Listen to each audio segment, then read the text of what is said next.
When you enter the caravan, you'll find that there's a fire extinguisher just to your right of the entry step. Moving up above here is your control panel. So what we've got at the top here is a carbon monoxide alarm on the left. We've got a smoke alarm on the right.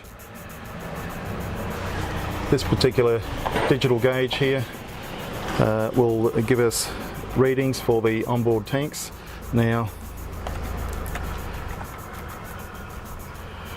we have 205 litre tanks on board, so 210 all up. So at the moment this is telling us one tank is quarter full, the other tank is half full, and the battery is fully charged at around 13 volts. We've got light switches here, so these three switches are actually your light switch, and this is your master switch. So when you do turn this off, it kills all the power inside the caravan, including your fridge. So just please be careful, always leave that on and operate all your lighting from these three particular locations here. In terms of your radio, we've got USB input, there's auxiliary in, there's Bluetooth, CD, and again to fade from internal to external speakers, it's just front and rear. Inside the caravan, up towards the front, we've actually got a queen size bed. So to raise the bed, it's actually on gas struts, nice and easy, just lift up like so. Underneath the bed you'll find there's a television which needs to be stowed away during every hire, so there is a bracket for the TV just up here, so the TV should never be left on the bracket, it should always be put back into the box whenever you're travelling. There's a couple of stools there and also a ladder for the rear bunks. On the other side of the bed you'll find that there's light switches, there's two 240 volt input, and there's also USB connections as well.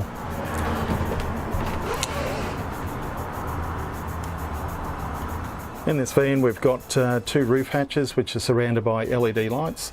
The lights are actually just selected via that switch. Now you've got a standard roof hatch.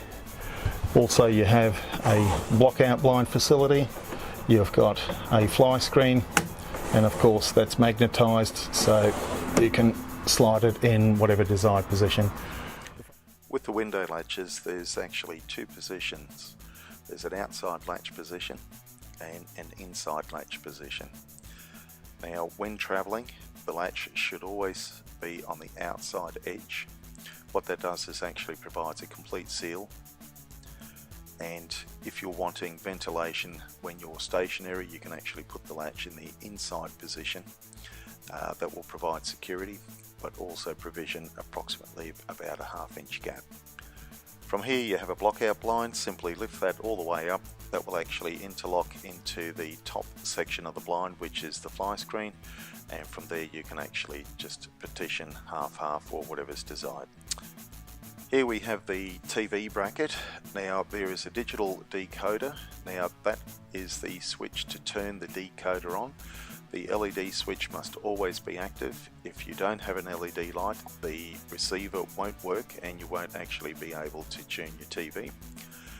When travelling, always make sure that the TV is actually detached from the swing arm, is stowed underneath the front bed in the box provided, and please be aware that you will need to tune your TV at every location. In the kitchen galley, got a sink, a gas cooktop. Now with the gas cooktop, it's really important to note that if the lid is on an angle like so, there's actually a safety valve right in here. Now what that will do is won't actually allow the flow of gas unless the lid is actually upright in a 180 degree position. So from here all you do is you select your required burner, push, spark, make sure you hold in the knob for about 3 or 4 seconds and then let it go and the gas will actually stay alight. We've got a griller, there is no oven, pantry, microwave, And up the top you'll find all your plates and cups and saucers, etc.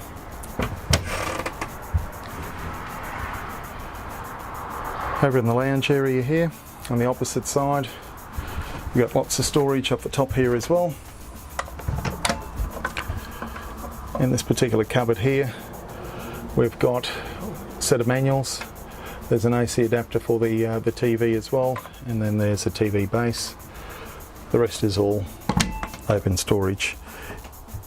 In underneath the front lounge seat, there's also plenty of storage. You do have a power point or 2 power points, USB ports are scattered throughout the van as well. With the air conditioning unit, it is an IBIS 3, which is reverse cycle heating as well. So the controls are normally left in this right hand locker. There they are right there. So what we've got is a remote for the air conditioner, a remote for the TV and a remote for the stereo.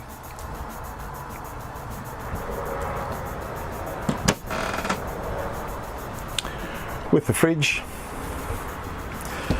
this is a 3-way fridge, which means that you can run it off 240 gas or 12 volt. Now, to turn the power on, all you do is you just hold the power button down like so. You'll see the control panel illuminate. At the moment, it's actually set to a 240 connection, which is your power lead. To go into a program mode to select an alternate power source, all you do is you hold that button in like so.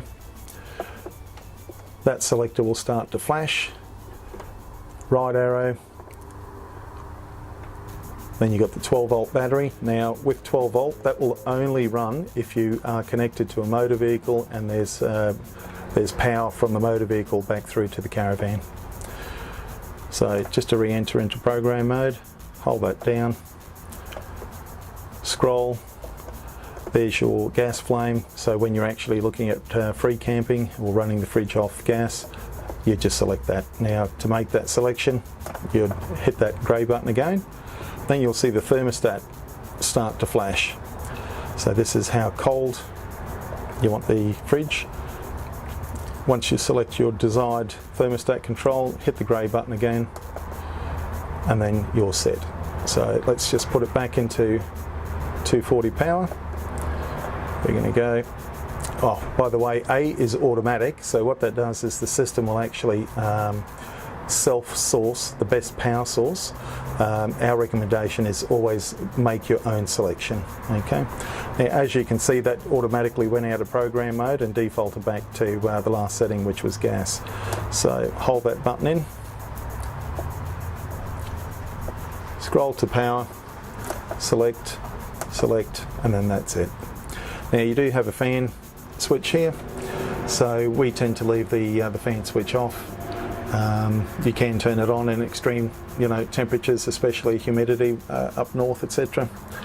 So to open the fridge, all you do is this latch, open like so. They're a generous size fridge, as you can see. They're 165 litres. The freezer.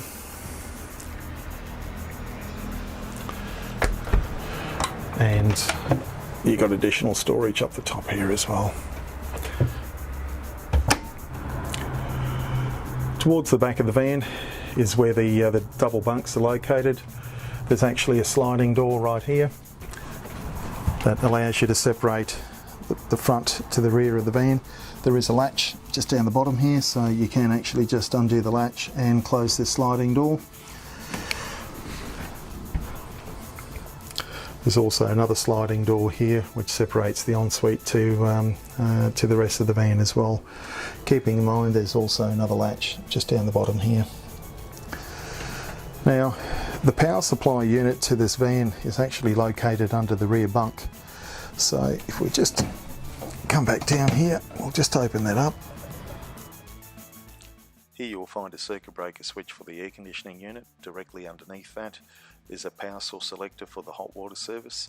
The switch on the left is selected when connected to 240 volt and the gas switch on the right when free camping. If the van is actually connected via water mains, the water pump switch doesn't need to be turned on, so this is only turned on when free camping, and the switch on the right is simply a light. To the right of the yellow cable inlets into the power supply unit, you'll see a number of blade fuses. This is where we would actually go in and individually check each fuse if there was a loss of power in a certain part of the van. Next to the power supply unit towards the back of the van is where the hot water system and the water pump are located. To the left of the water pump there are two directional valves. The default valve position when connected to water mains or when free camping is as follows.